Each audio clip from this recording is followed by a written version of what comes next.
Sejam bem-vindos a mais um episódio do podcast da Take It, que em breve aí vai passar por um batismo, né, uma escolha de nome, eu ainda não sei qual será, mas o meu voto já é para que seja Takecast, espero que o seu também.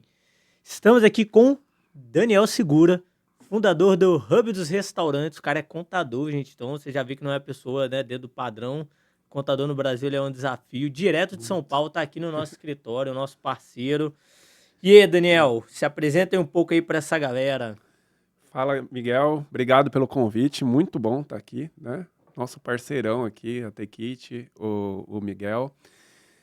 Bom, eu sou um dos contadores do Hub dos Restaurantes, CEO também, né? E o Hub dos Restaurantes é uma contabilidade nova no mercado, né? Ela está desde 2021, porém a minha contabilidade é desde 1985, né? Ela era bem tradicional na cidade de São Paulo. Eu sou de sucessão e a gente começou a pegar a linha da segmentação de restaurantes, né? Por algumas oportunidades que provavelmente a gente vai conversar aqui, mas deu muito certo. Que hoje a gente tem mais de 600 clientes na nossa base, acho que mais de 700 depois desse último mês que foi muito bom. E a gente só vem crescendo. Então, mais uma vez, a importância tanto do restaurante ter uma contabilidade segmentada, quanto de uma contabilidade segmentar, porque aí a gente realmente consegue entregar o melhor produto para o cliente. Principalmente quando você fala da complexidade tributária. Ó, você viu, a Sim, palavra complexidade ficou tão difícil falar tributária que eu até gaguejei. Mas a sim, complexidade tributária do Brasil. Então, a gente, então só para um overview aqui, né? Então, o Daniel Poli atende quando a gente fala de restaurantes, a gente pode falar de cafeterias, operações só delivery, pizzaria, dark sim, kitchens, gastrobares, hamburguerias e por aí vai. Mercado bem amplo. No Brasil são 1.100.000 restaurantes. sim. Daniel aí com a Hub dos Restaurantes com 700, eu chutaria que se não for a maior, já é uma das maiores contabilidades do Brasil para o mercado de food. Sim. Hoje a gente não tem muito concorrente, né? Porque a maioria das contabilidades ainda são generalistas ou vão para a linha mais fácil da contabilidade, que é a prestação de serviço. Então, contabilidades especializadas em corretores tem bastante, médicos, que é um bom público para É. contabilidade, engenharia. Então, a galera vai mais para a linha de prestação de Que serviço. normalmente não tem uma folha de pagamento. Quando a gente fala prestação de serviço, são aqueles empreendedores que muitas vezes não tem uma folha de pagamento, certo? Que Exatamente. fica mais É o famoso simplificado. PJ dentro Aham. das empresas hoje, tem muito PJ, empresas de tecnologia, PJ, então vai para a linha mais fácil e mais fácil também de escalar, porque aí você consegue ter um honorário bem reduzido Uhum. e trabalhar na escalabilidade.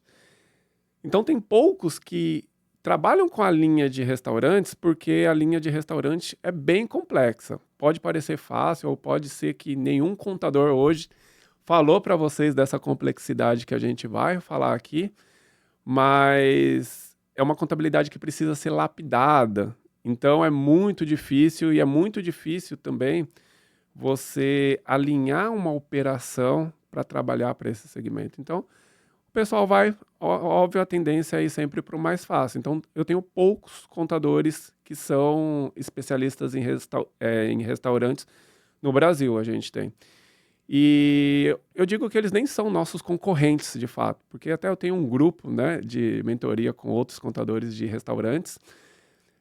Porque hoje, se juntar todas as contabilidades que são especialistas em restaurantes, não dá 1% do mercado, talvez nem 0,5% do mercado, que é muito grande, é gigante. Então, o nosso concorrente é a contabilidade tradicional. E é muito fácil a gente captar da contabilidade tradicional, porque com certeza tem muitos erros ali. Não, legal isso daí, ó. E aí, ó, você falou então, acho que é um bom assunto aqui pra gente ir começando, da complexidade dos restaurantes, né? Então conta aí um pouco pra gente, acho que pra quem tá ouvindo, o que tem de tão complexo na contabilidade de um restaurante ou no dia a dia que, enfim, do fiscal dele, da folha e tudo mais, que faz com que um seja difícil para outras contabilidades nicharem, mas também seja um setor ali que o restaurante sabe que ele vai bater cabeça. Primeiro, a parte tributária do restaurante, que é a nossa maior especialidade, ela tem a complexidade de que cada produto tem um imposto diferente, né? Mesmo sendo do Simples Nacional, que era para ser simples, na sua essência era para ser simples, mas com muitas regras virou complexo, tá? Então, dentro dos restaurantes, existem produtos como refrigerante, algumas sobremesas, batata frita em muitos estados, produtos lácteos, milkshake, enfim, vários produtos que esses produtos ele tem toda a arrecadação da cadeia cobrada na fonte, na indústria. Até, né, é legal, eu sempre dou esse case, esse detalhe, que na Ambev existem termômetros ali da própria Receita Federal sabendo quanto que sai dos tonéis de cerveja, quantos litros saem, para ele já cobrar o imposto conforme a quantidade de litro que sai do tonel. E até na indústria de cigarros, por exemplo, depois que passou da esteira, a Receita Federal já tem controle de quantos maços estão sendo distribuídos. Direto lá da fábrica. Direto da fábrica. Então tem produtos que provavelmente a Receita Federal, a Cefaz, identificam que da indústria até o consumidor final tem um alto índice de chance de sonegação. E aí a gente pode ver, por exemplo, refrigerante. Tem muitos ambulantes que vendem refrigerante. Ali quebrou a parte tributária para chegar no consumidor final. Uhum. Então, eles entendem que é melhor cobrar na fonte e se a cadeia bitributar, porque né, cobrar de novo o imposto, melhor ainda para eles. Legal. Então, tem essa complexidade dos produtos, mas também tem outras complexidades de folha de pagamento, de mão de obra de restaurante é muito diferente de uma empresa comum, né? O horário é totalmente diferente, então a grande maioria tem adicional noturno, ou muitos, foi feito a lei, mas não pegou muito no mercado, que é a do intermitente, né? Que foi feito específico para restaurante, mas também não pegou. Administração de prestadores de serviço, que tem muito freelance, né? E muitos, só o nome freelance, não tem nenhuma parte alinhada ali da parte organizacional da coisa. Então, é um segmento complexo, onde a gente consegue trazer algumas soluções ali para melhorar essa organização. Não, boa.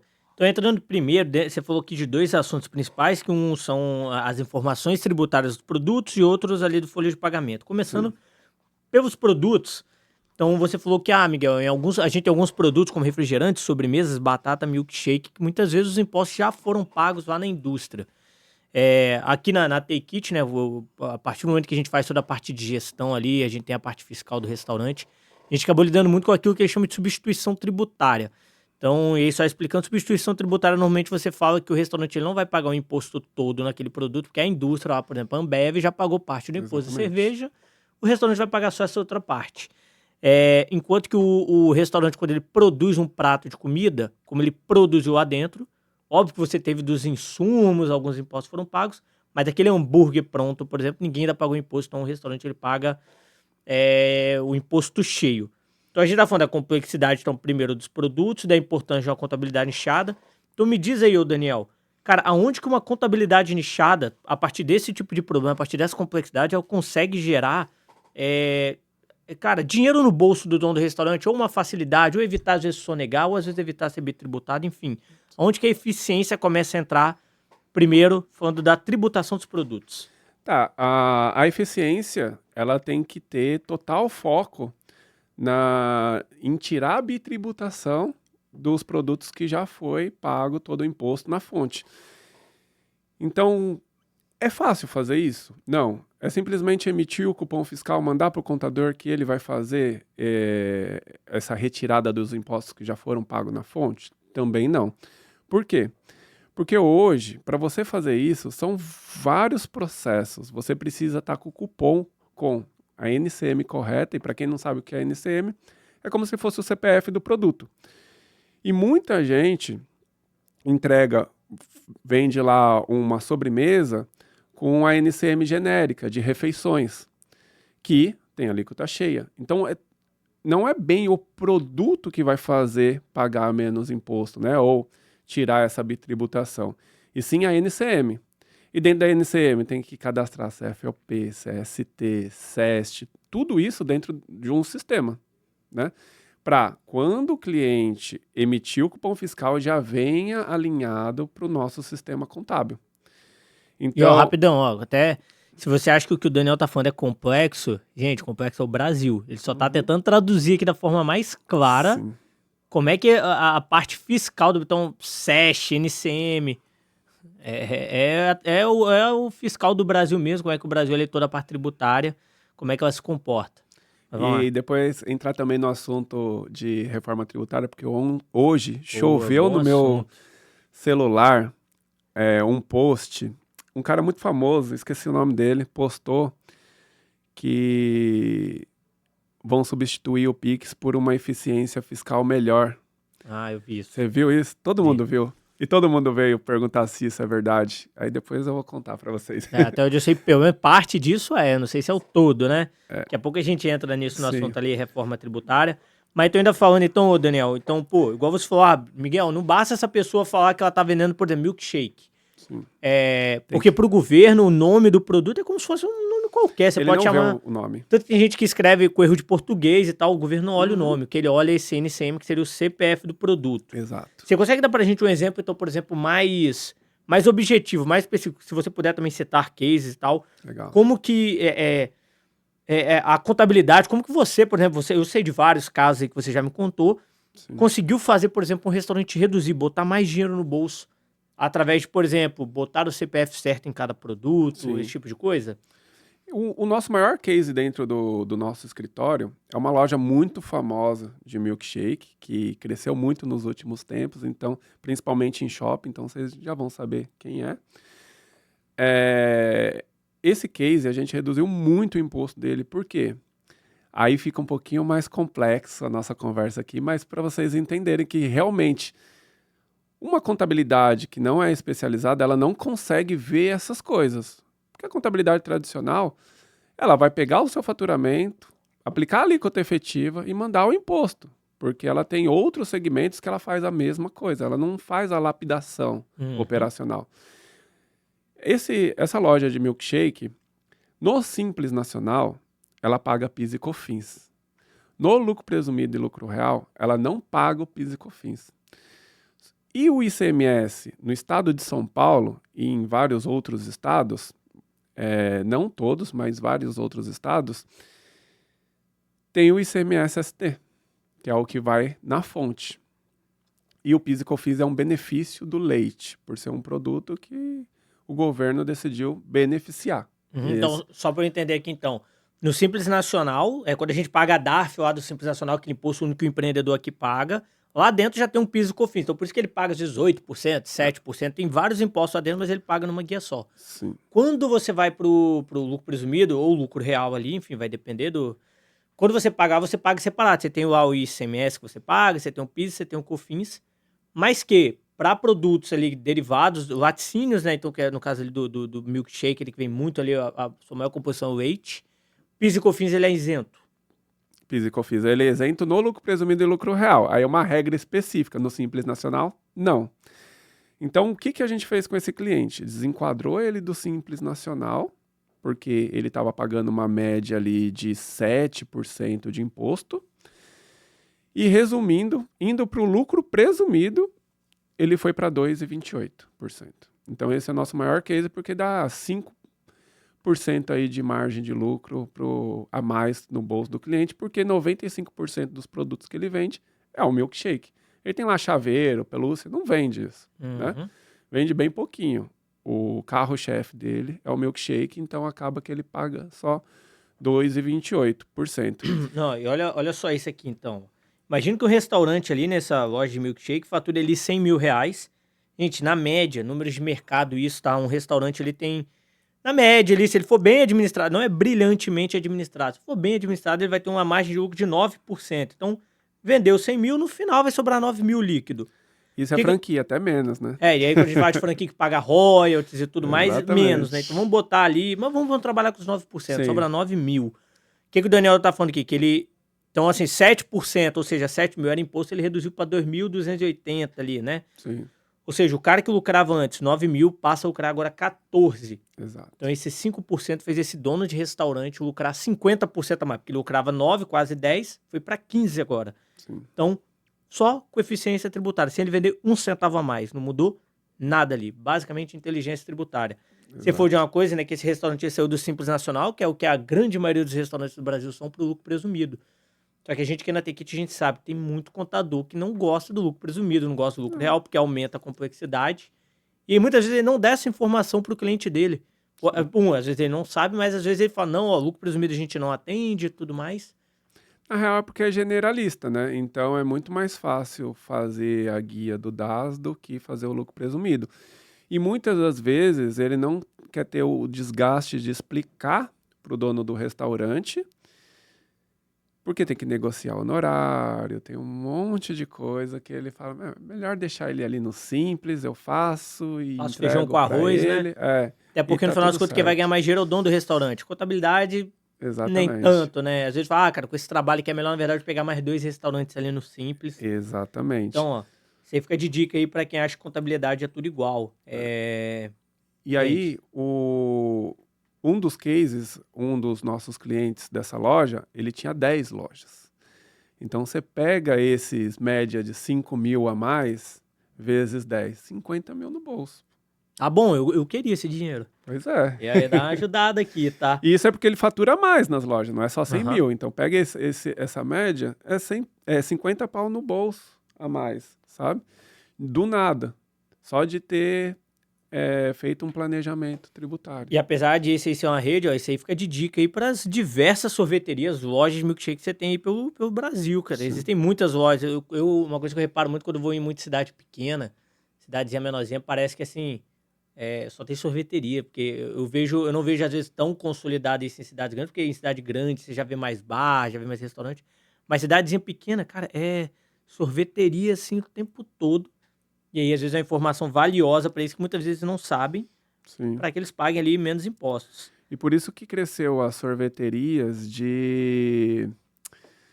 Agora me fugiu o nome, mas dos creme italiano lá, esqueci. Gelato? Gelato. Porque o gelato tem base leite e consegue ter o benefício fiscal, né? Então, é um benefício. É mais gostoso, na minha opinião. De fato.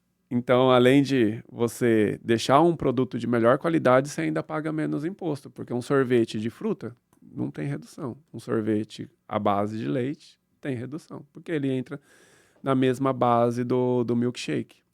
E aí tem clientes nossos lá... Já vou mandar depois o corte disso aqui para alguns clientes nossos aqui, que a gente tem cliente aqui que vende, que é do lucro presumido ou real, agora não vou lembrar de cabeça, mas eu sei que vendem gelato, parte relevante do faturamento deles é com gelato, Então. E eu duvido que a contabilidade deles já tenha dito isso para eles. É possível que não. Porque também tem que estar... É só ver no sistema da Take-It. Está parametrizado o NCM? Se não tiver, não está sendo feito certo. A gente tem alguns clientes também que, de forma estratégica, eles montaram uma loja de milkshake nos marketplace. Então, ele tem lá a lanchonete e abre um CNPJ só para a loja de milkshake e vende no delivery milkshake, no mesmo estabelecimento. Aí ele faz essa mesma estratégia, deixa no lucro presumido tal, e paga menos imposto. Eu acho que isso aí é até um negócio aqui que a gente pode trazer, por exemplo, me corrija se eu estiver errado, vamos pro McDonald's, por exemplo. Você tem o McDonald's que ele tem a loja lá na praça de alimentação, que é aquela loja grandona, mas você tem pelo shopping aquelas mini lojas que são só os milkshakes, só os sorvetes ali, que em tese são só produtos à base de leite. Falando do McDonald's, por que o McDonald's tem uma lojinha de sobremesa do lado do McDonald's sempre? Ele tem sempre a parte de sobremesa separado da lanchonete. Ó, para poder ter redução tributária. Exatamente, para segregar.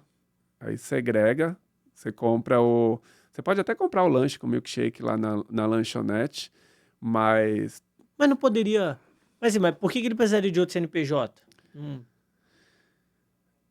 Ali ele Às vezes é é pra sempre poder lucro jogar pro lucro presumido. presumido, né? E às vezes a É, outra loja não tá no lucro presumido, por sim, exemplo. Pode ser. pode ser, mas possivelmente que seja isso, ou ele deixa a loja no lucro real e deixa a lojinha de sobremesa no lucro No lucro presumido. presumido. No lucro real também tem essa redução, né? Mas é muito mais fácil administrar um lucro presumido, né? E assim, o lucro presumido já paga 2,28. Para o lucro real, para não ter encheção de saco no lucro real e tal. Então, acho que é melhor segregar. Mas eles segregam. Agora, o motivo, não sei. Dificilmente uma loja do McDonald's é do Simples, mas pode Ah, acontecer de ter alguma loja no Simples Nacional também, né? estranho. É.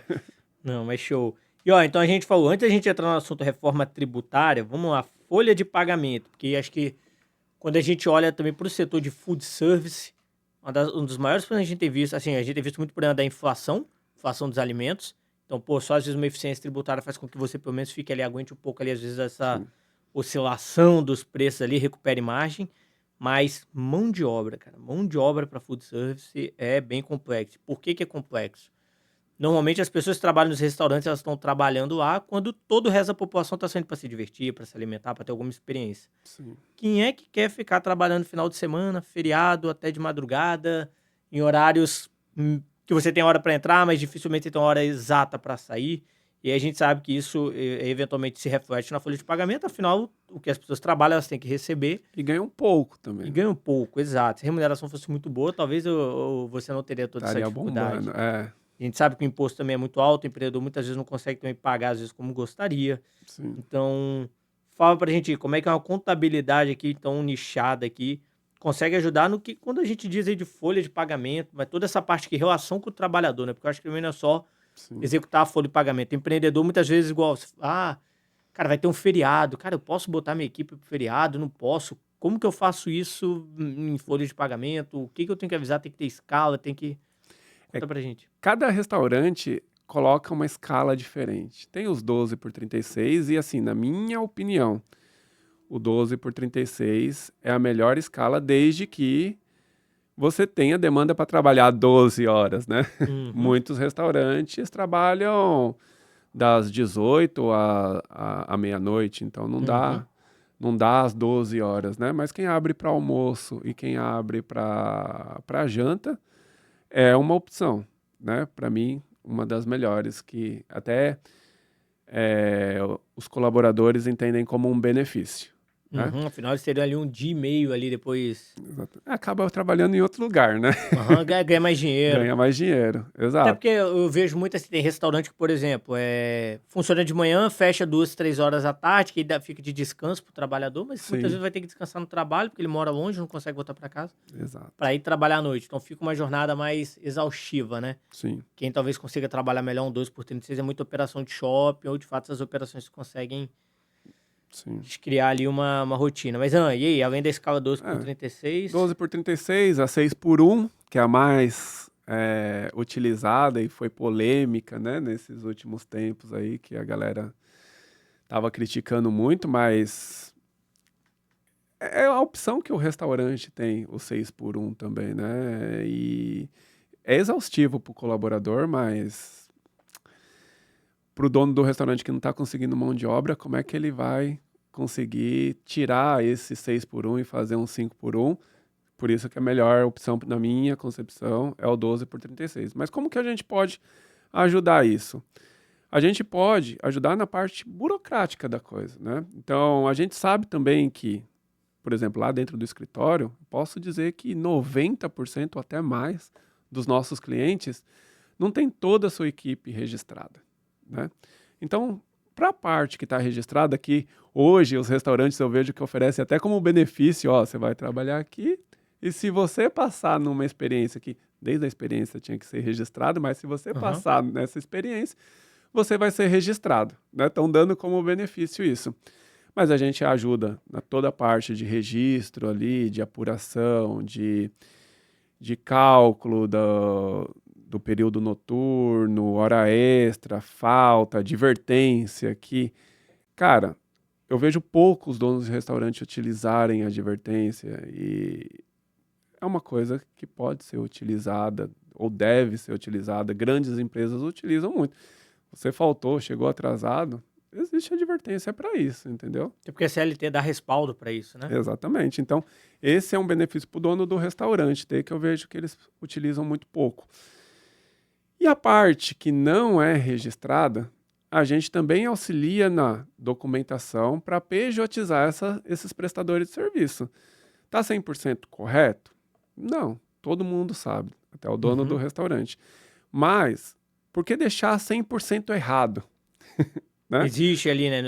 Você não está 100% correto exato, não quer dizer que você tenha que estar 100% errado. Exatamente. Então, Boa. dá para fazer o meio certo também, que é o quê? Se você caracteriza ele como freelance, freelance é igual prestador de serviço.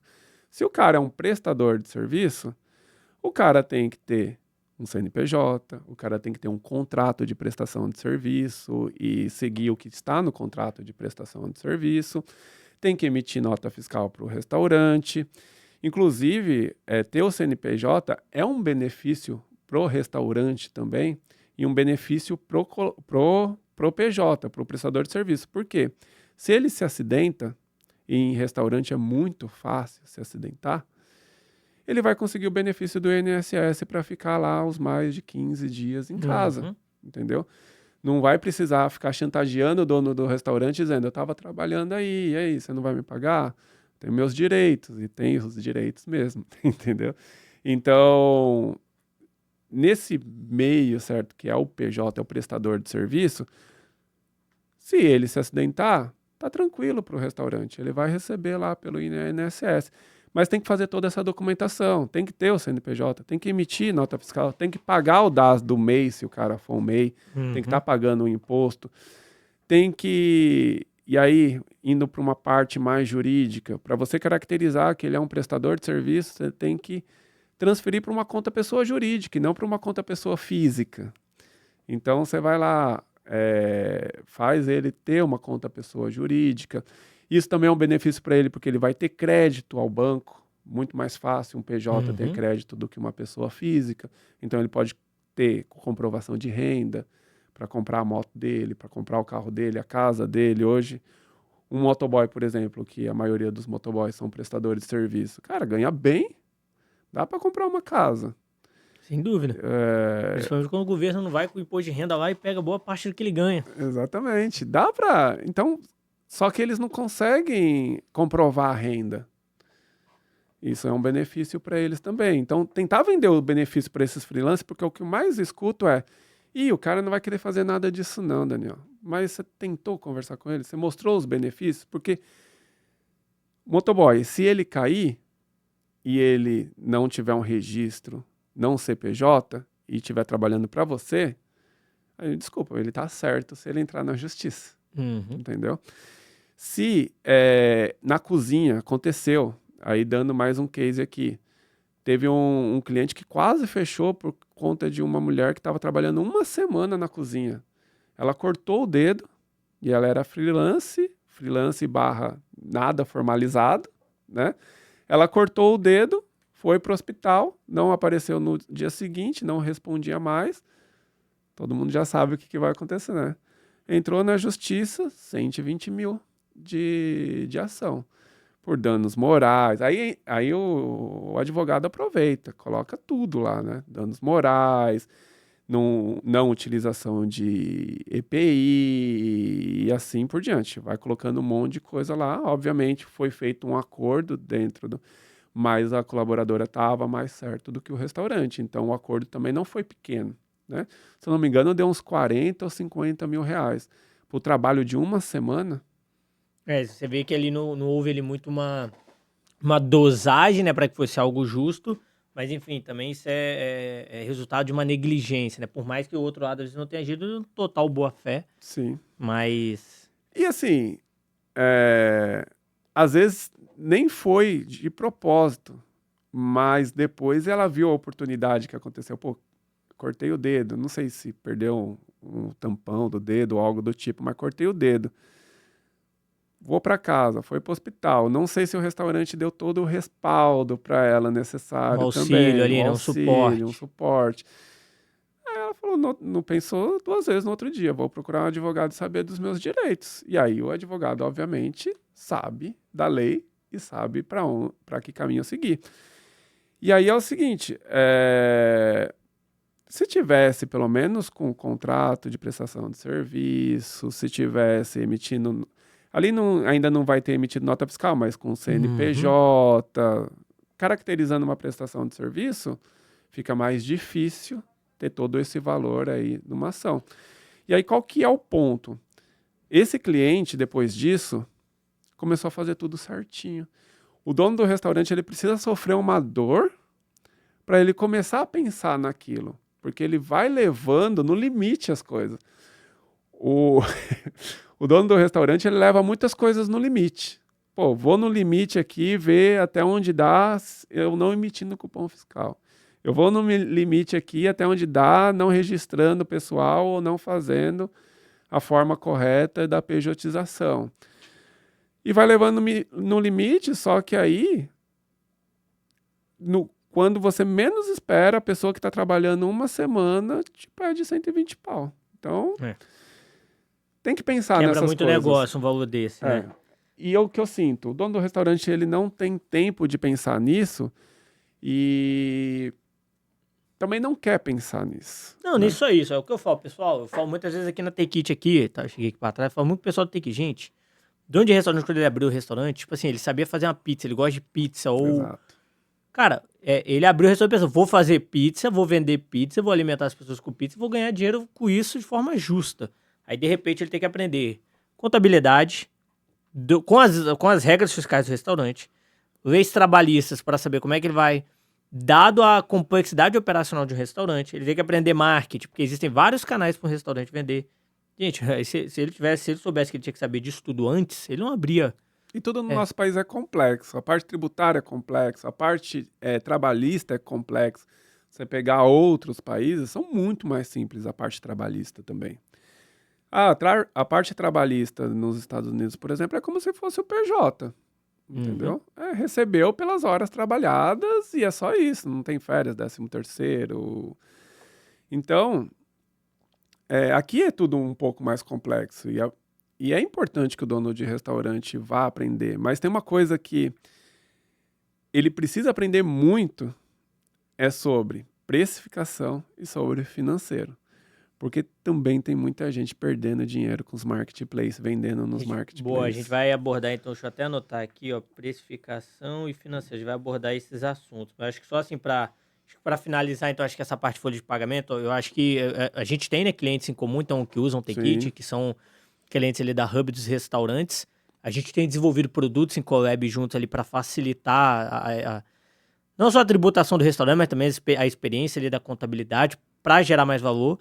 E o que eu percebo? Quando você tem a contabilidade inchada, o dono do restaurante talvez ele não precise saber tudo de lei trabalhista, ele não precisa saber tudo fiscal, desde que ele tenha ali um contador que é o apoio dele, que muitas vezes vai mandar uma perguntinha rapidinho e alguém vai estar respondendo. Senão ele vai ter que contratar um advogado, ele vai ter que ir no Google, ele vai pesquisar para outros donos de restaurante em grupo de WhatsApp, e cada um vai ficar no disse-me disse, eu acho. Sim. E aí depois ali a conta muitas vezes vem caro. Então procurar contabilidade... Na verdade, eu nem falo de contabilidade, eu falo qualquer tipo de serviço que uma empresa vai consumir, ela deveria estar procurando serviço nichado. Quer um sistema para o seu restaurante? Procure um sistema para restaurante. Quer uma agência de marketing para o seu restaurante? Procure uma agência de marketing de restaurante. Um contador de restaurante. Sim. E por aí vai. Essa parte também trabalhista, ela é mais cara se você for organizar tudo. Eu entendo.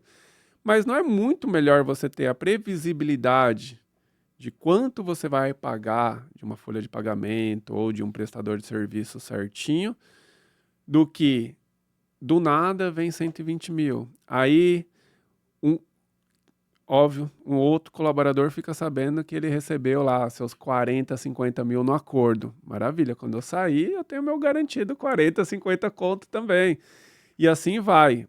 É muito ruim quando um colaborador sai e ganha uma ação trabalhista, porque o seu restaurante vai sofrer bastante ali. Principalmente foi muito por negligência. Você fazia tudo errado, e normalmente você não vai fazer tudo errado com um, você vai fazer tudo errado possivelmente com todos. Então, o seu fluxo de caixa vai lá embaixo. Não é melhor ter uma previsibilidade, trabalhar a precificação financeira em cima dessa previsibilidade do que fazer e se arriscar, vale também isso para a forma tributária, entendeu? Muita gente eles só negam, né? E aí, assim, muitos restaurantes só negam. Só que não estou aqui para fazer ninguém pagar mais tributo, mas a pessoa tem que entender que uma hora a conta pode chegar. Tem 5 anos para a Receita ou para a Cefaz mandar a notificação da diferença. E hoje ele tem meios de saber, né, quanto você está faturando sem declarar o cupom fiscal. Então, as pessoas só negam e querem correr o risco para ver se um dia não chega a notificação. Mas vários clientes nossos lá já chegou notificação de mais de 1 milhão. E quanto maior o tempo, né, maior a Receita ela sempre cobra multa, né? E a multa da Multa, Receita juros é pesada, os e juros. tudo Então, quanto mais. mais tempo ela demorar, na verdade é melhor para ela, porque ela sabe que os juros vão ser maior. E não é melhor ter a previsibilidade todo mês? Pô, tô pagando imposto pra cacete. Beleza. Mas tá pagando por mês e tá dormindo tranquilo que não vai chegar a mais de 1 milhão para você pagar do nada. E, ó, dá para parcelar aquilo? Dá, mas aí é mais juros, mais multa. Tem cliente lá que paga a mansão de Alphaville, pô. Só nesse risco que eles quiseram tomar. E aí, assim, teve caixa para isso? Foi guardando dinheiro para isso? Não. Então, realmente, tá comprando uma mansão do Alphaville, financiando para o governo. Sabemos que o nosso presidente, ele gosta de dinheiro, né? Então, exatamente. quem quiser ajudar ele vai amar muito. Mas boa. Passando aqui então pro próximo assunto, cara. Aliás, não vou deixar a reforma tributária aqui, acho que pro final, aqui para quando a gente tiver, que acho que é o futuro aí, né? O que vai acontecer. Sim. Mas vamos lá então. Outro assunto que você trouxe: precificar os produtos de direito e conhecimento financeiro. Começa aí, explica a gente o que é precificar um bom produto, né? O que é essa questão de CMV, enfim. Cara, hoje é essencial que o restaurante, se ele não precifica por canal de venda, ele precifique pelo canal que tenha mais custo. Obviamente, até é melhor e diminui os valores do cardápio se ele precificar por canal de venda. Porque, fora o governo que hoje o cerco está ficando um pouquinho mais fechado, a tecnologia pós-pandemia de marketplace, né, fez com que expandisse. Obviamente você vende mais, mas são taxas altas. Agora vai ter essa competição, né? Competição saudável. Saudável, vamos ver o que vai acontecer aí no mercado, mas quem tinha o mercado todo para ele, a taxa era alta. Não, sufocando o setor inteiro. E aí você pega uma média de 20%. Com entrega própria é menos, mas com entrega do próprio marketplace é mais do que 20%. Então pega uma média de 20%. Cara, 20% não é a margem do lucro do produto, né? Então você precisa colocar isso na precificação. Por isso que eu falo por canal de venda, porque é muito melhor você precificar para o salão, para o balcão, mais em conta, e obviamente no marketplace você tem que fazer um outro preço. Afinal de contas, não dá um produto que você vende a R$50 no salão, não Sim. dá para você vender por R$50 no delivery, se você tem alguém que está pegando 25% para ele. Exatamente. E assim, tem o CMV, que é a média de 35%. 20% em média do marketplace já são mais de 50%. Os 45% aí dessa conta que sobra, tem a porcentagem da despesa, tem a porcentagem do frete, se você der frete grátis, ou algum cupom, ainda mais, entendeu? Tem os custos operacionais, tem o imposto, né? Que eu não contei no CMV/marketplace. E assim, agora eu não tô lembrando Vou botar mais. Embalagem também. Mas agora soma todas essas porcentagens e vê quanto por cento sobra de margem de lucro. é baixa. Sobra de prejuízo, né? É. Margem de prejuízo. Hoje a gente faz lá para os clientes premium a parte de precificação, ainda Por canal de venda. por canal de venda. Agora vai ficar um pouquinho mais difícil, porque vários canais de venda estão vindo aí, mas a gente faz por canal de venda, essa é a nossa promessa.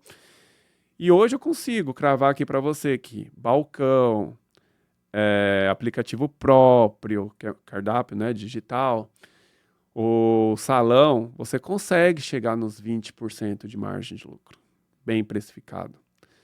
Marketplace é impossível, porque senão você vai vender hambúrguer a R$100. E aí você tem o fator mercado. Não dá para vender um hambúrguer. Você não pode, quando você vai precificar, você não pode só olhar também os seus custos e tudo mais. Você tem que fazer um estudo ali, porque você tem ali uma concorrência.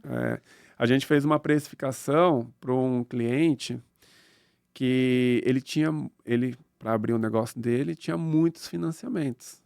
Então entrava também na conta, porque era um recorrente o financiamento. Até acabar o financiamento, ele tem aquela despesa, ele tem que pagar aquela despesa. Cara, no marketplace, sem brincadeira, o hambúrguer, batata e bebida dele, se fosse fazer o combo, era de 100 a 120 no faturamento que ele tinha. Então, cara, a gente vai cobrar isso? Não, não vai. O que a gente tem que fazer? A gente para de olhar para a margem de lucro e ver aonde dá para enxugar, na despesa, no custo, porque marketplace é difícil negociar. Imposto impossível, e aí a gente vai ali dentro tentando ajudar. Então, por exemplo, cara, senta com o banco, refinancia isso. Primeira coisa, né? Segunda coisa, para você conseguir uma margem de 5% de lucro vendendo o que no mercado R$60, já é um pouquinho mais caro, mas ainda é aceitável, para chegar nos R$60, R$70 aqui e ter 5% de margem de lucro, você precisa olhar muito para o seu CMV, né, e sentar com o banco para refinanciar, para tirar essa despesa. E tinha uma outra coisa que a gente falou para ele fazer, que eu não estou conseguindo mais lembrar, que eu estava na minha cabeça e aí fugiu. Fornecedores? Comprar com... Mas bem que entra no CMV ali, né? Ixi, agora me deu um branco real. Mas ele também estava dando frete grátis, aí ele tinha que cobrar o frete, né? Mas, sim, o faturamento ponto de equilíbrio. Então, hoje você está faturando R$100 mil. Cara, para a gente chegar em 60, 70 e dar 5% de margem de lucro, você tem que faturar 180. Então, vai trabalhando sabendo que, infelizmente, você está tendo prejuízo, mas você tem que aumentar esse faturamento para 180. Batendo 180, esse é o ponto de equilíbrio para lucrar no marketplace. Uhum. Cara, muito trabalho, 80 mil é quase o dobro. Beleza. Faz alguma estratégia para jogar para cardápio digital, para salão, para aplicativo próprio. Ele tinha salão lá também, para retirada, né, no Porque às balcão. vezes com o mesmo faturamento ali, sua margem fica muito maior. Afinal, para cada real vendido, você fica ali com 20% a mais, que antes estava sendo repassado aí para um aplicativo ali que, como a gente sabe ali, às vezes, de fato, ele sufoca, sufoca o mercado. E agora ele vai ter soluções, né? Vão ter marketplaces que não têm a porcentagem. Então, pode ser até que esses marketplaces aumentem também as vendas dele, né? A gente tem visto, né, casos assim de restaurantes aqui que são clientes incomuns nossos, que hoje já vendem mais na 99 do que no outro aplicativo ali que eles têm ali de opção. Sim. Mas com uma margem que é praticamente 100% deles. A gente não sabe até quando, mas a gente também sabe que o dia que essa taxa vier ali, esse percentual, com certeza não vai ser o percentual tão predador igual o vigente. Mas enquanto isso, o restaurante ele tem um canal de venda ali que 100%, ou boa parte ali desse 100%, tirando a taxa de transação, fica para ele. Então, gerando ali algo muito mais saudável, né? Sim. A única coisa assim que tem que tomar cuidado com os marketplaces é que é muito jogo de número para lá e para cá, é cupom, é subsidiado isso, aquilo não sei o quê. E aí você tem que fazer conta. É muito difícil fazer essas contas. A gente fazendo a precificação e a gente como contadores, a gente já tem uma dificuldade, eu fico imaginando o dono do restaurante, ele só vai. Não, hoje cedo pela manhã eu tava em reunião com um cliente, né? Um restaurante ali, uma rede de japonês que fica em Campinas ali, enfim, uma rede de japonês sensacional ali de São Paulo. Uhum. E ele tinha vendido ali, num período ali determinado, 68 mil ali né, no Marketplace, mas o repasse para ele tinha sido de 48 mil. E você imagina, o cara vendeu 68 mil, 48 mil só que ele recebeu, então 20 mil já ficou para lá. Aí agora ele tem que pagar os produtos dele, tem que comprar, né, os insumos, japoneses sabe que os insumos são caros. Sim, Tem muito. que pagar aluguel, tem que pagar energia, tem que pagar gás, tem que pagar funcionário, tem que pagar a equipe da cozinha, tem que... E aí, por isso que o imposto fica por último também. Ah, tem que pagar, eu esqueci, Ainda tem tem que pagar pagar o o imposto. imposto. Aí o imposto, cara, o imposto é aquele fornecedor que não te cobra a curto prazo. Então, pô, Se você deixar de pagar, ele não deixa de... não vai dar em nada ali no momento, entendeu?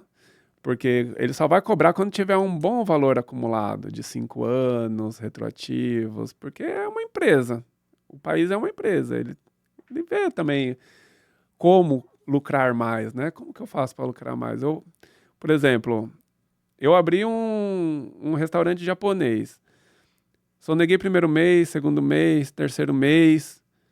A Receita Federal, o que ela olha? O que a gente olharia? Cara, tá sonegando 3 meses, vai sonegar 6.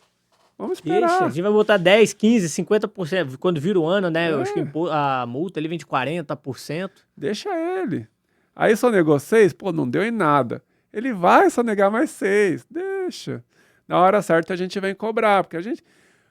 Tirando assim, a Cefaz de Minas Gerais, que não passa uma agulha, já é cobrado no mês seguinte, ali é complicado. A Receita Federal e a maioria das secretarias da Fazenda dos estados esperam. Esperam para ver até onde vai e depois manda a notificação. É mais lucrativo Uhum. nesse formato. E aí, entrando nesse assunto, eu recebo muita pergunta que provavelmente o pessoal de casa deve estar. Tá, beleza. É só eu abrir um outro CNPJ. Já E que aí? eles esperam 5 anos, eu vou sonegar por 2 anos, abro de 2 em 2 anos CNPJ. Confesso que hoje, como para vocês terem uma ideia, tá? A Receita Federal de São Paulo tem a maior tecnologia do mundo, tá? Para algumas coisas o Brasil é muito inovador, tá à frente. Exatamente. Tem a maior tecnologia do mundo, foi considerada a maior tecnologia do mundo tributária, até por conta dessa complexidade tem que ter mesmo, porque nem eles entendem essa complexidade direito. Mas eles têm essa tecnologia. Então hoje não são os fiscais que estão ali, deixa eu pegar esse cara. Não, são robôs. Agora, provavelmente eles estão investindo muito em inteligência artificial. Então tudo isso é programado, instruído. Igual a gente faz nas nossas empresas hoje com a inteligência artificial.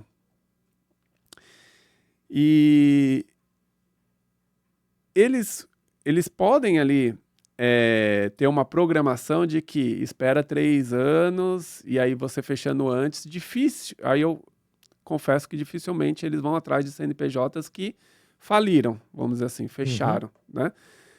Mas eles também têm controle do CPF. Então eles podem, né? E a dívida tributária, ela cai pro CPF? Então, se você encerrar a empresa, se eles forem cobrar, vai vir no seu CPF. Por quê? Porque o CNPJ já está baixado. Eles não vão cobrar no CNPJ, eles vão cobrar no CPF. Então também é arriscado fazer essa manobra de em dois anos. Mas legalmente, então, eles podem pegar uma dívida da sua empresa 5 anos. tributária e cobrar no seu CPF. Aí a pessoa fica com o nome sujo. Sim, se eles pegarem 5 anos no período de 5 anos que você sonegou na empresa, eles podem cobrar aquilo que a empresa sonegou. Se a empresa está baixada, o CNPJ está baixado, a dívida vai para o CPF de quem era naquela empresa. Entendeu? Aí vai para a dívida ativa do CPF. Tá, e aí é quando a pessoa só nega, ou seja, não tá emitindo a nota fiscal, ou não. Às vezes a pessoa emitiu e não pagou e foi deixando os DARF lá exatamente. acumularem. Não, aí já é uma dívida. Então, nesse caso, tenho até um case de um cliente meu que era advogado tributarista. E não é o certo, né? Mas ele agia dentro da lei. Que ele falava assim, Daniel, cara, eu vou declarar tudo. Tudo. Sonegação no país é crime. Se Não for pagar para imposto. últimas instâncias, você pode até ser preso a sonegação. Difícil acontecer? Difícil. Mas, se, por exemplo, tem uma denúncia na Polícia Civil, vai para outras instâncias. Né? Então, sonegação é crime. Ser mal pagador, não. Então, ele falava assim para mim, eu declaro tudo, não pago nada. É. Ele, obviamente, não era do Simples Nacional, porque o Simples Nacional perde o benefício, né? Aham. Então, ele falava, eu não sou sonegador, eu sou apenas um mal pagador. Obviamente, a dívida ela vai rolando, vai para novas instâncias e, obviamente, pode haver penhora, Uhum. né? Mas até chegar lá, ele pega, faz um parcelamento. Aí vem o refis. Vem o refis, aproveita o refis. Então... Mas é corajoso, né? É um ato de coragem, eu diria assim. E ele é um advogado tributarista, então ele sabe o momento certo de agir. Então é planejado, vamos dizer assim, o não pagamento do imposto, né? Mas ele não era sonegador, ele declarava tudo. Então a Receita Federal, a Cefaz, tinha todas as informações de imposto, que obviamente ao passar do tempo, uma hora ele vai ter que pagar, né? Legal. Mas era mais estratégico do que sonegar, entendeu? Porque o sonegar é um jogo do tigrinho, eu falo. Você pode ganhar... sonegar é crime. Você pode ganhar, mas é muito mais fácil você perder. Ainda mais porque você tá... É o que eu falo, gente. O jogo tá dado, a regra é igual pra todo mundo, por pior que sejam as regras. Então... Sim. é muito imposto no Brasil? Mas é muito imposto pra todo mundo. Então é melhor a gente se enquadrar, porque você não quer brigar com o dono do jogo, né? Então a chance de ganhar realmente é praticamente... zero ali, né? Você vai ser a exceção. E o que acontece também dentro do nosso escritório? A maioria dos clientes, eles não declaram tudo. Mas dentro do que declara, fazer tudo certinho. Por quê? Porque dentro do que declara, dá pra gente fazer essa redução de imposto que a gente falou no início, né? Dos refrigerantes, que é a forma legal de reduzir o imposto. Então... dá para a gente parametrizar o sistema, deixar tudo organizado, tudo certinho para... eu declaro 70% do meu faturamento. Dentro desses 70% a gente reduz o imposto. Se um dia vir a cobrança dos 30%, é cheio. Não tem como falar, vendia refrigerante. Cara, você não declarou nada, você não tem um documento fiscal. Então a gente não sabe... Afinal, se você não declarou, vendeu. você não tem como provar, né? Exatamente. Então a gente quer a alíquota cheia com juros e multa. Eu falei de Minas Gerais, e aí eu tenho cases de cliente que vieram até o nosso escritório e depois, porque como o nosso escritório também já está ficando famoso, então quando eles vêm para a gente, eles já vêm com o pensamento de regularizar o negócio deles. Aí teve um cliente que recebeu uma notificação, que isso é muito importante também. A Cefaz de Minas Gerais usa muito desse artefato dentro da lei, que é você... declarou X, mas nas maquininhas de cartão faturou Y. A gente quer a diferença do imposto, porém você é do Simples Nacional. Mas para ter o benefício do Simples Nacional, uma das regras é ter documento fiscal, e você não emitiu o documento fiscal. Então você vai recolher isso em cima do ICMS cheio aqui de Minas Gerais, que é 18%. Nossa. Sem choro nem vela. Mas tem regime especial, mas não foi pedido antes. Entendeu? Mas eu tenho crédito de compras. Aí você pode refazer aí, mas, cara... no crédito você usaria também outra coisa ali, no final das contas você vai Exatamente. pagar. Você não vai ter por onde fugir muito. Ou você entra com a parte jurídica para tentar fazer alguma coisa E advogado não é barato. desse imposto, ou você vai ter que pagar 18%. Ou seja, o que você iria pagar no Simples Nacional, isso eu estou falando só do ICMS, dentro do nosso sistema tributário é ICMS, PIS, COFINS, IRPJ e CSLL. Né? Isso dentro do DAS também. Então era 18% só do ICMS, Estado. E o Estado falava, Receita Federal, se ele vir cobrar você ou não vir, o problema é do federal. Eu sou o Estado e eu quero o meu ICMS 18%. Então, uma bagatela de 18% só do ICMS. Ainda tem mais 4... Que se vierem te cobrar também... Exatamente. Ainda tem mais 4 impostos que podem utilizar dessa regra do Simples Nacional e vir tudo no lucro presumido. Aí senta e chora, cara. Senta e chora porque Então, é assim, às vezes pesado. isso fica desenhando pra mim um cenário, né? Então, muitas vezes um dono de restaurante ele tem alguns caminhos que são cara, vai sonegar ali, vai correr o risco, ou às vezes ele pode, e no final das contas, quem sonega quer reduzir o imposto que paga, ninguém sonega 100%, ele sonega ali uma parte, então vamos supor que ele pagaria 8% do total. Quando ele sonega um percentual, é como se ele estivesse no total pagando 6, 5, Sim. mas obviamente ele não, ele tá pagando 8 só daquilo que ele declarou, e o resto ele tá sonegando, cometendo um crime.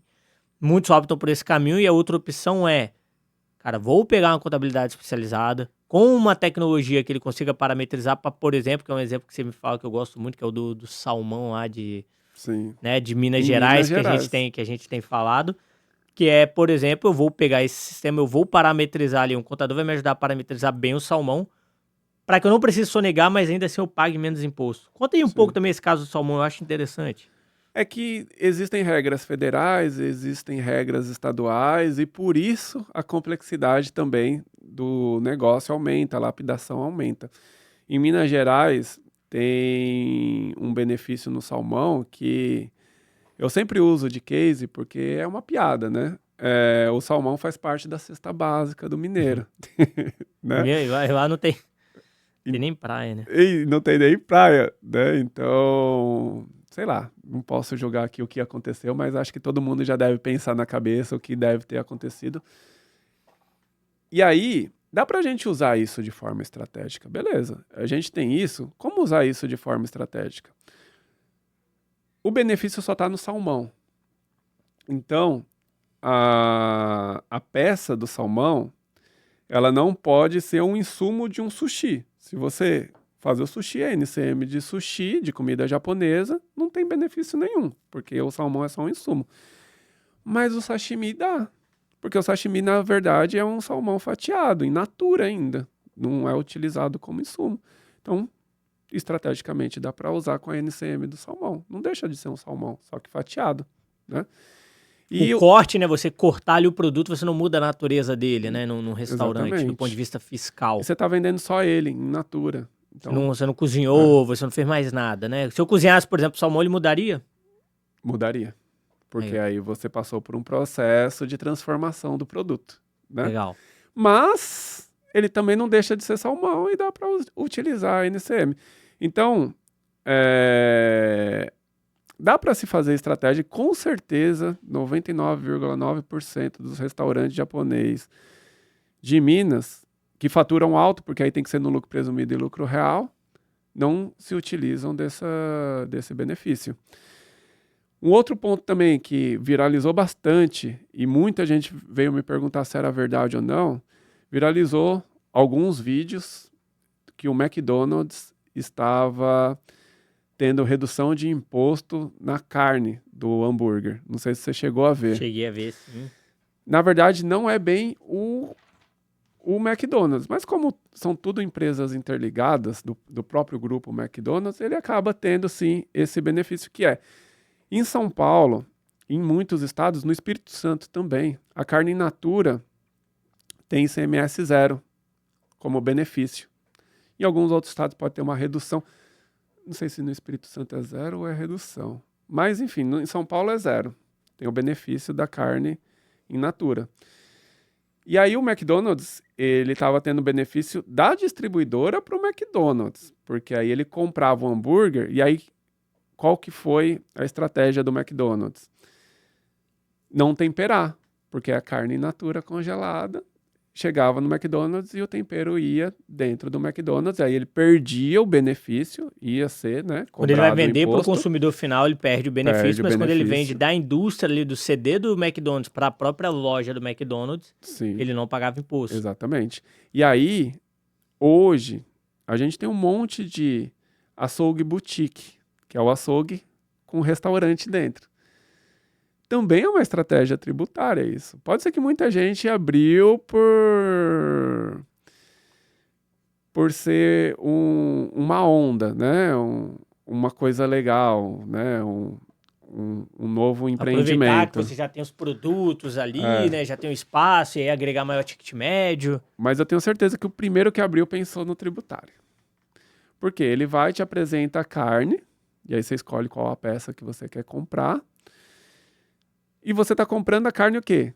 In natura. Depois ele vai lá para dentro e faz o processo na grelha, na chapa, enfim, e te oferece a carne novamente. Ele te vendeu como? In natura. Então, dá para se aproveitar dos créditos aí, dos benefícios de ICMS. Ah, então, se ele vier na sua mesa, ou ele te levar ali, às vezes, num balcão ali, né, no freezer, e você escolher a carne ela in natura, mesmo que ele te entregue ela preparada, ele consegue aproveitar o benefício? Sim, não vai ser 100% do valor, né? Ele vai ter que cobrar alguma coisa pela preparação, ou... Que ele pode, no caso, às vezes ele segrega isso dentro do produto, né? Então ele tem um produto, vamos supor, botar ali uma picanha, tá? A picanha ali, ela crua, e aí ele pode cobrar uma taxa de preparo ali à parte, que vai ser, vamos supor, 30% do valor e tal. Exatamente. Nessa taxa de preparo ele vai pagar o imposto ali cheio, mas na picanha... Exatamente. Ou o preparo é grátis, entendeu? Então, legal. Se o nosso manicômio tributário, dá para a gente se aproveitar também de estratégias disso. Dentro da lei, óbvio. Dentro da lei, óbvio, né? Então, o cara tava comprando a carne in natura, não tá deixando de comprar a carne in natura. Vai até a mesa mostrar a carne. Você quer essa picanha, esse baby beef, e mostra as carnes e você tá comprando, de fato, a carne in natura. É porque são duas coisas diferentes que esse restaurante faz. Uma, ele tá te vendendo a carne in natura, e dois, e depois ele tá te vendendo outro serviço, que é o preparo dessa carne, que ele já te vendeu, e que às vezes ele pode cobrar R$1 só por essa taxa de serviço, por esse preparo, pode cobrar mais, enfim. Aí tem um ponto, nada adianta disso se não tiver bem classificado, e se estiver fazendo o imposto com uma contabilidade que saiba fazer. Porque o CPF da carne, então aquele NCM lá que a gente falou... Tem que ser a carne in natura. Legal. Se coloca a carne preparada ou refeição, vai pagar um imposto cheio. Entendeu? Então... Informação valiosa isso. A gente tem clientes aqui, uma das maiores redes aí de açougues aí, premium aí do Brasil, é parceiro nosso. Eu desconfio que talvez eles não saibam disso. Não sei, talvez saibam ali. E aí tem muitas coisas assim que são mais básicas que dá para aproveitar também. Por exemplo, a grande maioria dos estados tem regime especial para o lucro presumido e lucro real. Em São Paulo é 4%. Aqui no Espírito Santo, se eu não me engano, é 3, alguma coisa. Que são regimes especiais. Então... O que são esses regimes especiais? Em vez de você pegar o produto e cobrar 18% do ICMS, igual ao Minas Gerais, e se creditar da compra, para ser mais simplificado, paga 4%. E aí você não aproveita crédito não também lá. Crédito. O que é esse crédito, tá, gente? Então a indústria já pagou o imposto lá, o restaurante vai pagar 18% quando vender, mas ela pode aproveitar como crédito aquele imposto que a indústria pagou. Que vai ser basicamente o que vai acontecer na reforma tributária, né? Mas aí eles, para simplificar, vamos colocar aqui 4%, porque a gente sabe que dentro na média, dos restaurantes é enrolado, tal. Então, e assim, tem muito também da Brasel ajudando nisso, entendeu? A média compensa os 4%? Sempre. Porque se você pegar a média, você vai pagar uns 10, 11% entre tirada de crédito do ICMS e ICMS 18%. Vai dar ali uns 10%. Então, é melhor o regime especial. E já chegou casos, é muito simples isso. Basta saber do regime especial e pedir na Cefaz. Mas já chegou casos no nosso escritório que o lucro presumido estava fazendo crédito e débito. Não. Tem regime especial para isso. Ou seja, a contabilidade não sabia do regime especial, porque provavelmente tinha contabilidade genérica, generalista ali que atende a pet shop, dentista, ao médico, ao MEI, ao restaurante. Ele não vai se aprofundar no restaurante para saber que tem um regime especial. É uma parte mais simples, mas também que acontecem erros. Então, é importante, assim, dentro do começo das minhas palestras, quando eu vou falar de tributos ou como pagar menos imposto, inclusive a gente vai dar uma palestra, né, para vocês aqui, depois a gente vai falar sobre isso. É muito importante, eu sempre falo, na verdade, que a gestão fiscal de uma empresa é importante o dono do restaurante saber como. É importante saber de controle de estoque, é importante saber da parte financeira, é importante saber de CMV, de qualidade de produto. É mais um ponto dentro da gestão. Por que que ninguém sabe? Aí, a culpa não é do dono do restaurante, a culpa é de todo o ecossistema. Por quê? Para o contador dá trabalho fazer essa lapidação. Então, quanto menos informação o dono de restaurante tiver, melhor. Eu desafio alguém falar aí nos comentários que tem certeza que está pagando o imposto certo. Ele vai pagar a guia que vai chegar para ele. E não sabe no detalhe por que só aceita. Você não tem a absoluta certeza do imposto que você está pagando, se está sendo lapidado, tirando os impostos que já foram pagos na fonte. Tudo. Toda palestra que eu dou, eu sempre pergunto, quem aqui tem convicção de que está pagando o imposto certo? Nenhum governo sabe se você está pagando o imposto certo. Exatamente. Pô, nenhum governo sabe. Sempre levanta uma ou duas mãos. No final da palestra eu pergunto de novo. E aí, ainda tem certeza? Ninguém mais levanta a mão. Porque ele achava, depois que eu dou a palestra, ele... Então, mas os contadores não querem que você saiba. Os sistemas também, porque dá muito suporte fazer ali as parametrizações. E aí, dá uma ressalva também aqui para a Takit, que a Takit, ela se importa com a parte fiscal, né? Sempre tá fazendo parceria aí com a gente, que a gente faz as parametrizações ali. Eu ia perguntar isso, então, Daniel, quer dizer que isso, por exemplo, eu sei que contabilidade nenhuma faz. Nos clientes aí da Hub dos restaurantes, vocês entram no sistema dela para parametrizar, para garantir que ela esteja pagando ali o imposto que de fato ela deve nunca mais? Sim. E a gente alguém tem que entrar no sistema e parametrizar as NCMs.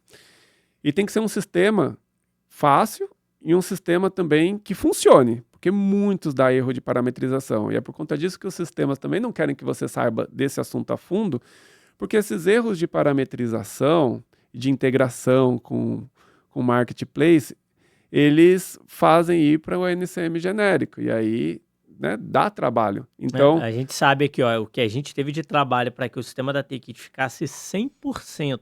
Não é só assim, ele ficar atendendo ao que o Brasil exige fiscal. Porque isso aí é fácil.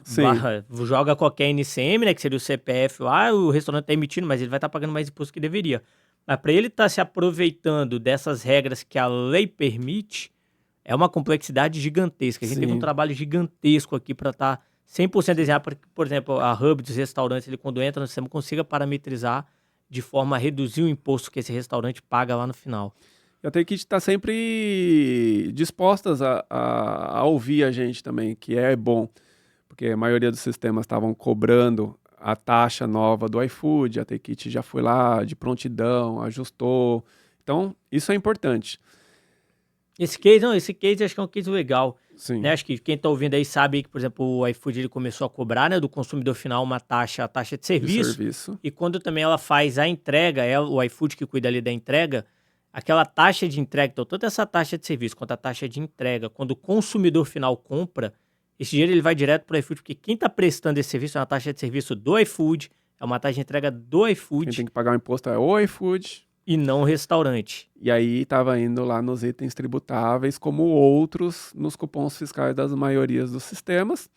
Foi uma coisa nova também, o iFood não avisou ninguém do mercado que ia começar, mas a Takit foi a primeira a acertar isso. Então, mas assim, olhando para o cenário geral do mercado, como olhando também para a maioria das contabilidades, por exemplo, a gente quer lapidar, a Takit quer ajudar, mas a grande massa não quer que você saiba dessas coisas. Que dá trabalho. Até porque a Takit está trazendo eu para falar sobre isso, então eles querem que você saiba disso, mas vê se algum outro sistema fez um podcast com um contador para falar sobre essas coisas. Não. E o principal que não quer que você saiba disso é o governo. Né? Porque quanto menos informação fiscal você tem deles, pasme, por mais que você ache que você está ou você não está declarando o governo, você está passando a perna nele, pelo contrário. O governo, ele sabe de tudo e ele sabe onde fazer você pagar mais imposto do que até deveria pagar. Uhum. E ele não quer levar essa educação de gestão fiscal para ninguém, porque ele sabe ali das regras complexas dele, o que dá para ele ganhar mais dinheiro. Como eu disse, é uma empresa. E antes... Então, o ecossistema não quer que você saiba sobre gestão fiscal e é sempre na sua cabeça, obviamente, de tipo, puta, essa parte é muito chata. Essa parte é muito chata, mas essa parte também é importante, como você me vê, é o seu dinheiro indo embora, né? O seu dinheiro indo embora. Exatamente. E antes, Daniel, da gente entrar no assunto final aqui, que seria a reforma tributária, só um pouquinho de matemática, eu gosto ali dos números. Sim. Então, a gente tava falando aí dessa taxa ali de serviço do iFood, a taxa de entrega ali do iFood, mas só uma conta aqui, imagina que você comprou um produto ali, um hambúrguer de R$50, a taxa de entrega ali é 8 e a taxa de serviço é R$2, né? Então 60. O restaurante paga na média ali uns 8% ali quando ele tá no Simples Nacional, né? Sim. Então, esses R$10, que seriam os 8 da taxa de entrega e os 2 da taxa de serviço, se você pegar 8% disso, quer dizer que quando o sistema está bem parametrizado, como o nosso aqui na TakeIt, ele com a ajuda de vocês, né, foi uma cobrança de vocês ali pra gente, a cada pedido esse restaurante deixa de pagar 80 centavos de imposto dentro da lei. Sim. Então, o restaurante faz 1.000 pedidos, vai estar economizando R$800 por mês, só dessa questão da taxa. Eu não tô falando ainda se ele precificar bem o salmão, se ele botar certo o NCM da carne, do milkshake, se ele criar combos. Sim. Só isso daí faz com que ele reduza bastante ali o imposto. E agora, Daniel, que a gente já tá indo pros finalmente aqui, cara, reforma tributária. Até de forma um pouco breve ali, porque esse é um assunto ali que a gente poderia ficar mais 1 hora aqui falando. Sim. Dá Conta pra fazer pra uma parte gente- 2 com isso. Conta pra gente um pouco dessa reforma tributária aí de forma bem resumida e o que os restaurantes podem esperar, o que tá por vir aí. Tá, legal. É bom o dono do restaurante ter um conhecimento básico do que está por vir, tá? Mas é muito importante também que ele olhe para o hoje. A grande maioria dos donos dos restaurantes não tem a organização fiscal do hoje para reduzir imposto, para fazer o imposto correto. Não sabe, não tem essa informação. Então, de tudo que a gente falou aqui é o hoje. Preste atenção no hoje, reformule, por quê? Em 2027 começa a rodar a reforma tributária e tudo do que a gente falou aqui, que dá para reduzir imposto, vai acabar. Tudo. Benefícios, tudo, né? Pelo menos está programado para isso. Então, aproveite o hoje, né? Parece, né, frase motivacional. Aproveite o hoje, porque amanhã vai ser diferente. E a reforma tributária, vou tentar resumir aqui, ela começa no ano que vem, se não for prorrogada, porque há grande chance de ser prorrogada por conta de ano eleitoral, né? Então, já com o post que eu recebi hoje, já é meio que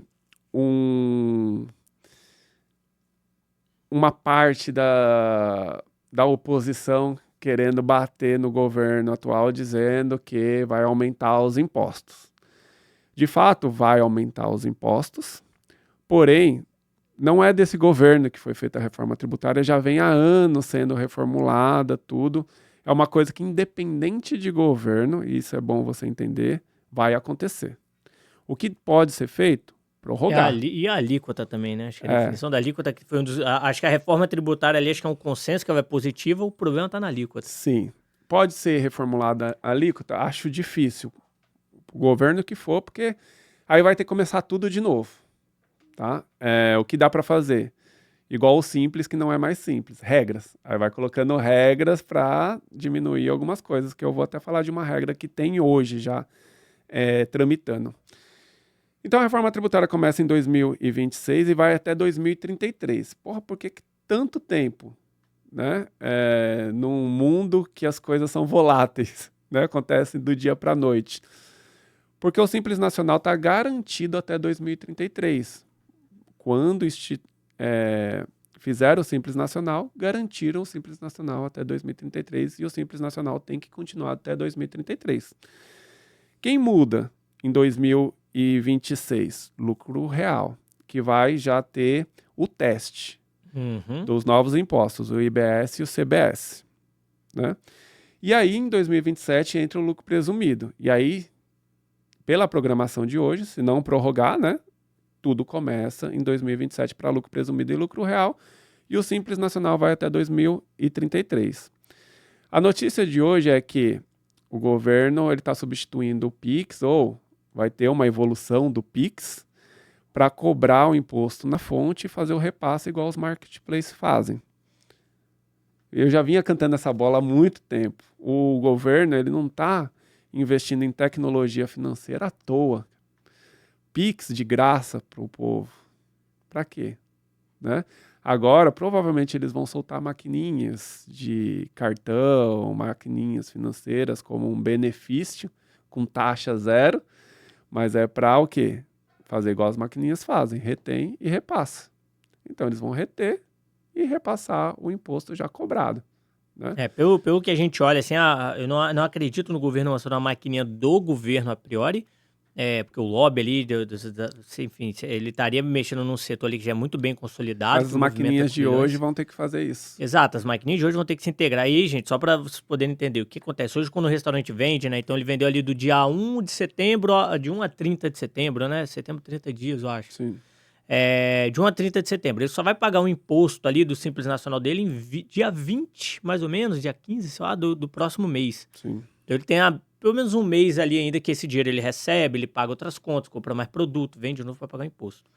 Com a reforma tributária, na hora que o consumidor pegar e passar o cartãozinho dele na maquininha de cartão, aqueles 28% lá do imposto, eles já vão direto, o restaurante não vai nem receber esse dinheiro, eles já vão direto pro governo. Ele paga o marketplace, paga o imposto e recebe o repasse que vocês recebem hoje. Exato. Então, quando o restaurante também vender no marketplace, o marketplace já vai pegar os seus 20 e poucos por cento, o governo já vai pegar seus 20 e poucos por cento, e o resto, o restaurante vai pegar só o resto. Sim. Que possivelmente vai ser menos da metade do jeito que as alíquotas estão hoje, do jeito que as tarifas estão hoje, para comprar produto, pagar funcionário, aluguel. Como que o setor vai sobreviver, a gente não sabe, mas a tendência é essa. Sim. Muitas águas vão rolar, na minha opinião, principalmente para restaurante, por isso que o foco não é bom você entender que vai acontecer.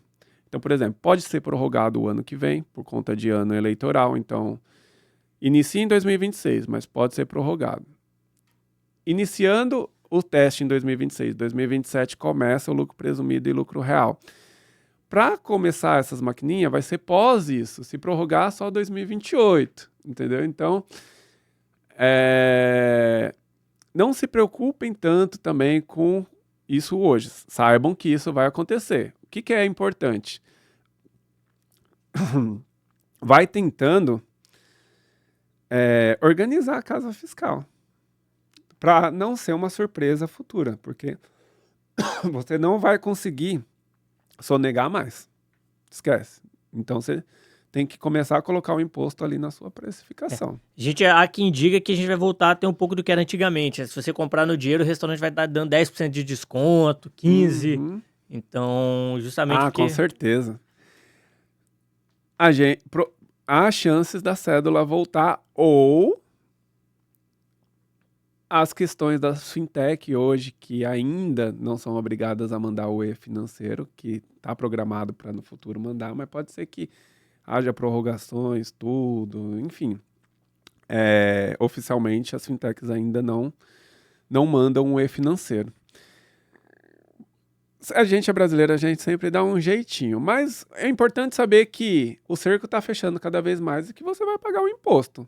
Até 2033, que é a reforma tributária, lá já vai estar tudo rodando perfeitamente. E aí, uma outra coisa que eu tô cantando a bola que não é oficial, mas pode acontecer. Esse negócio aí do reter na fonte, eu já vinha falando. Não sei se eu já falei para você. Já falou comigo já? Já tava tudo certo. Eles olham, o iFood, cara, fez certo, né? Eles retêm na fonte. As maquininhas de cartão o imposto também tem que reter na fonte. Nos Estados Unidos retém na fonte. Então, eles também estão usando muito a inteligência tributária do mundo para fazer, né, essa simplificação no Brasil. E essa notícia do sistema 150 vezes mais poderoso que o Pix, na verdade é que aí vai entrar também a importância dos sistemas. Sempre, hoje alguns estados, por exemplo, Rio Grande do Sul, se não me engano, Mato Grosso, já é obrigado que A emissão da nota fiscal ela acontece no mesmo dispositivo que captura o pagamento. O pessoal chama isso de lei do TEF. Tem nada a ver com o TEF isso, apesar de ser como ficou conhecido, né? Mas, basicamente, é obrigar, se você pagou na maquininha de cartão, a nota tem que ser emitida na maquininha de cartão, tem que ser emitida no mesmo dispositivo. Sim. Você consegue fazer no dispositivo diferente? Sim, mas ela tem que ser num tempo muito parecido. Então, você pagou na maquininha de cartão e lá na impressorazinha, lá no computador, já está sendo emitido ali. Para isso acontecer de fato, gente, o que acontece? O pagamento, ele não é assim, quando você vai emitir uma nota fiscal, você emite as informações daqueles produtos. Então, quando o governo fala que está lançando um sistema 150 vezes mais poderoso que o Pix, é que a cada pagamento o governo vai pegar um pedaço disso. Sim. Qual vai ser o pedaço? Dado que a gente sabe que bebidas, produtos muito açucarados, né, vai ter o imposto do pecado, bebidas alcoólicas, cigarro. Então, o governo, na hora que esse pagamento acontecer, o sistema, por exemplo, a Takeit, vai ter que enviar essas informações de, dentro dessa conta de R$200 que fulano pagou, algumas coisas que são comidas genéricas e tudo mais, mas parte disso é bebida alcoólica, parte disso é cigarro, parte disso é bebida com teor de açúcar muito alto. E aí o governo vai ali na hora calcular. Então, enquanto quando você faz o Pix, quando eu faço um Pix pro Daniel de R$50, o que eu tô informando? Tô mandando R$50 para essa chave que fica nesse banco. Quando a pessoa pagar agora na maquininha de cartão, eu tô pagando R$100 para esses 50 produtos que tem todos esses tipos de características para esse banco. Sim.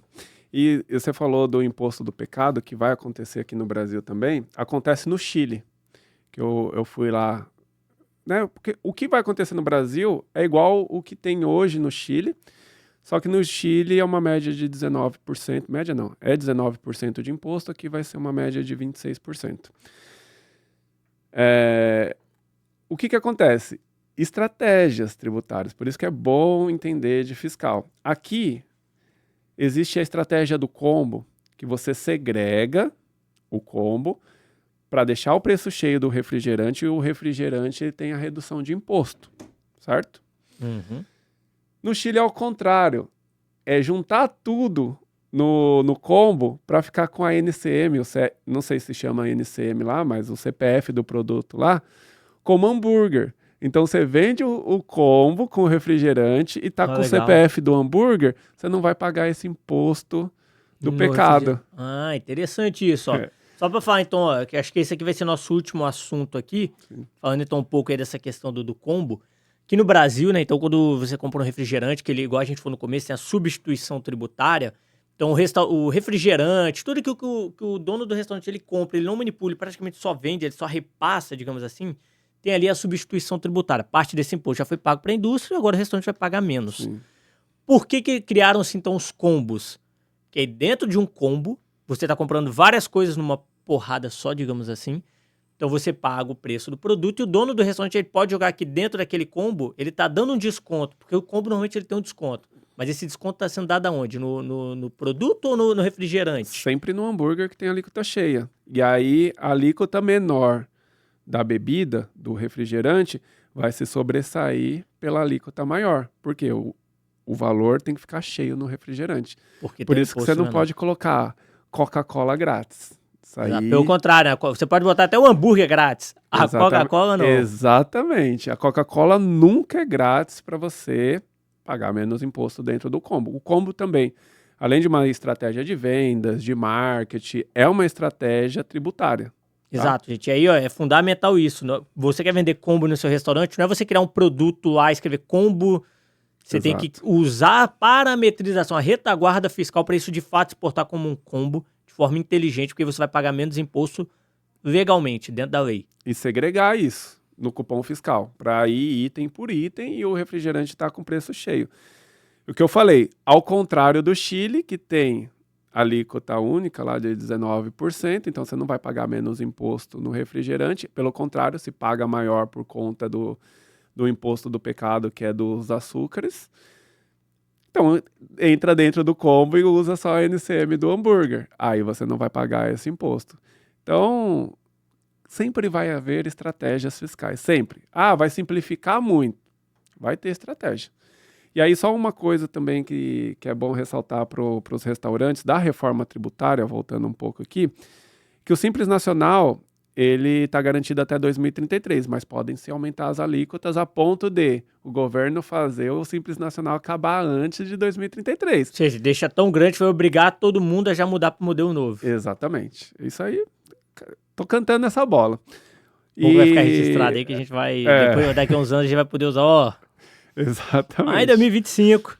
E uma outra coisa também é que para os restaurantes já tem uma regra que tem o benefício de pagar dentro desses 26, 60% de desconto para o restaurante. Já existe esse benefício, né, dos restaurantes. Porém, nada é tão fácil dentro do nosso Brasil que é só para salão. Para delivery, não. A regra foi feita só para salão. Vai mudar até chegar a reforma tributária, porque não é possível. O que a gente vai fazer? Venda só de salão. E aí vai dar um jeito de falar que a venda foi no salão, o motoboy que passou para pegar. O motoboy comprou no salão, né, e ele tá revendendo. Cara, assim, vai ter que ser feito alguma coisa, porque não justifica, né? E é um benefício bom. Dentro dos 26% vai ter 60% de desconto. Né? Isso aí já é a regra, só que só tá para o salão do restaurante. Aí tem que ser feito alguma coisa, visto o crescimento exponencial do delivery. Não vai prestar isso na reforma tributária. Cenas dos próximos capítulos. Sim, por isso que não foquem tanto na reforma tributária hoje, saibam o que vai acontecer, que é importante, saibam que vai acabar qualquer tipo de tentativa de sonegação, a não ser que for vender por cédula. Vai aumentar o imposto, né? E só que olhem para o hoje. O hoje, com certeza... Já tem muito espaço para ganhar dinheiro com eficiência dentro da lei aí. E com certeza você não está fazendo correto, né?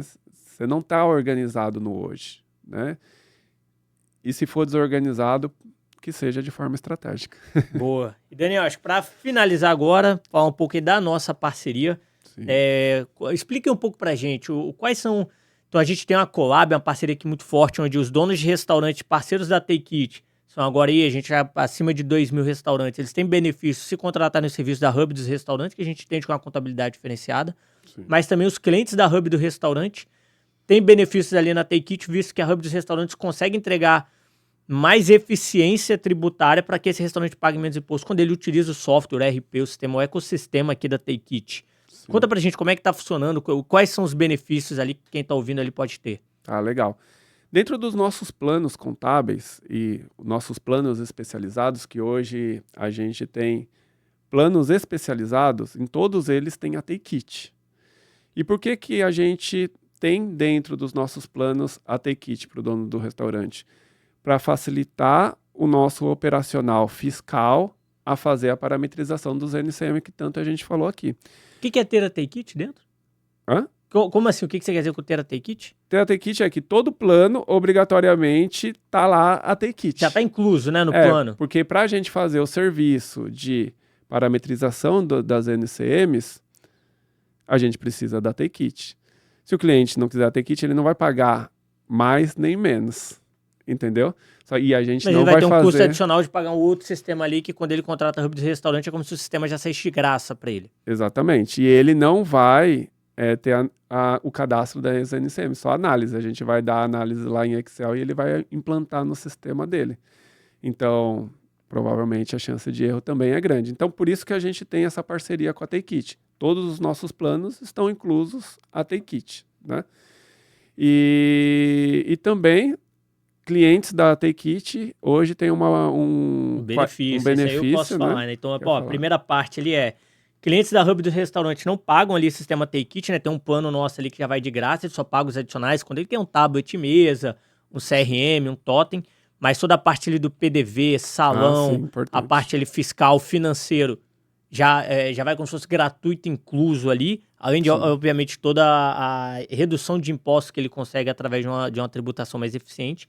Mas aqueles clientes da Take It que ainda, por exemplo, utilizam as contabilidades mais generalistas, têm 40% de desconto no plano da Hub dos restaurantes. Então, quem já é parceiro nosso ali, que hoje utiliza uma contabilidade mais genérica, mas queria ter algo mais consultivo, mais eficiente, mais nichado, que entenda mais das leis ali, não só da lei a nível Brasil, mas também estadual, né? Dado que o restaurante está dentro de um regime de imposto ali, que é a regra do estado dele. Então, a Hub dos Restaurantes tem uma IA que mapeia todas as regras de todos os estados, ele consegue parametrizar isso dentro do nosso sistema. Tem 40% de desconto exclusivo se essa pessoa utilizar o software da TakeIt. Ah, Miguel, mas e se eu utilizar outro software, eu também quero esses 40%. Esses 40% eles acabam acontecendo por quê? Porque, obviamente, que, né, o Daniel, ele ainda não está rasgando dinheiro, mas ele sabe que ele consegue dar um desconto porque fica muito mais fácil a atuação. O custo dele de atuar, de atender um restaurante é muito menor quando ele usa a TakeIt, por causa das funcionalidades ali que facilitam ali o trabalho do contador. A maioria dos nossos parceiros tem 15% de desconto. E vai ter 40% de desconto mesmo, Daniel? Isso aí não é veco? Peça pro nosso comercial fazer a apresentação dos planos e fala que veio pela TakeIt. Aí você vai ver a redução ali na prática, entendeu? 40% de desconto é só por conta da nossa parceria com a TakeIt. Eles são os únicos parceiros que têm esses 40% de desconto. Tá? Boa, excelente. Gente, para encerrar aqui, fiquei sabendo ali que a gente vai ter um sorteio. Quem seguir a TakeIt aqui nas redes sociais, a Hub dos Restaurantes, curtir o post ali que a gente vai fazer sobre esse episódio e também comentar ali uma dúvida ali que tenha sobre o seu negócio, sobre o sistema, seja o que for, a gente vai estar sorteando uma consultoria tributária ali com o Daniel. E vai ser direto com você, Daniel? Vai ser com alguém da... Sim, diretamente comigo. Aí, porque esse cara aqui já me ensina muita coisa, tá? Ele já me deu, às vezes no telefone eu já liguei pro Daniel, ele me deu umas instruções e a gente aqui, mesmo sem ser contabilidade, reduziu mais de 10 mil reais de imposto ali de um restaurante parceiro nosso. Sim. Então, ó, segue a TakeIt, segue a Hub dos Restaurantes, curte o post e se tiver alguma dúvida, comenta lá, a gente vai fazer um sorteio, vai numa consultoria ali gratuita para que você tenha ali seus tributos ali sendo pagos corretamente, nunca mais do que a lei fala. Então, ó, gente, estamos aqui com o Daniel Segura, finalizando. Daniel, você quer deixar mais algum recado aí pro pessoal? Só agradecer pelo convite, pela parceria de sempre com a TakeIt. A gente está fazendo um ecossistema bem legal, gente. Então, você vai ter um serviço full, completo, se você contrata a TakeIt, contrata o Hub dos Restaurantes, contrata o nosso ecossistema, porque a gente está fazendo uma integração, entendeu? Eu preciso da TakeIt para eu conseguir ter eficiência fiscal. A TakeIt, consequentemente, vai ter um back-office melhor comigo, fazendo a parte fiscal. Então, você vai ter tudo interligado. Aproveita essa oportunidade que é única no país. Você não vai ter em outro lugar. Daniel, a gente estava falando, já teve cliente que ligando para a gente, perguntando, Miguel, tem certeza que tá certo esse negócio aqui? Cara, porque o meu imposto chegou... Vocês não vão me arrumar problema não, né? Eu falo, por quê? Porque reduziu, né? Não, reduziu muito. Se for isso aqui, tá ótimo. Gente, no final das contas é isso. O contábil do Brasil ele é muito complexo. Se você achar, não, o nosso imposto é mais ou menos 8%. Cara, será que é mais ou menos 8%? Imagina 1% a menos ali, 2% a menos. Cara, é muito dinheiro no bolso isso. Às vezes você compra um carro durante um ano. Tem gente fechando contratos de exclusividade com Marketplace por causa de 1,5%. Que às vezes ele paga, sei lá, 25% e aí fecha o contrato exclusivo para pagar 23 mil por cento, né? 1,5% a menos de imposto. Ou de imposto não, de taxa. Consegue muito mais no imposto. Sim, a gente consegue mais do que isso no imposto. Então, se você tá aí, nossa, eu queria exclusividade para pagar menos. Cara, olha pro seu imposto que você vai pagar menos. Sem contar ainda que você vai poder se consultar ali para poder tirar dúvidas ali sobre regime de trabalho, lei trabalhista, escalas, feriado, noturno e por aí vai. É isso aí. Daniel, muito obrigado, pessoal. Então, finalizando aqui o podcast, segue a gente lá nas redes sociais. A gente se vê aí na próxima. A gente vai fazendo uma versão 2 disso aqui. Segundo episódio. Valeu. Tamo junto. Tamo junto. Acho que é isso.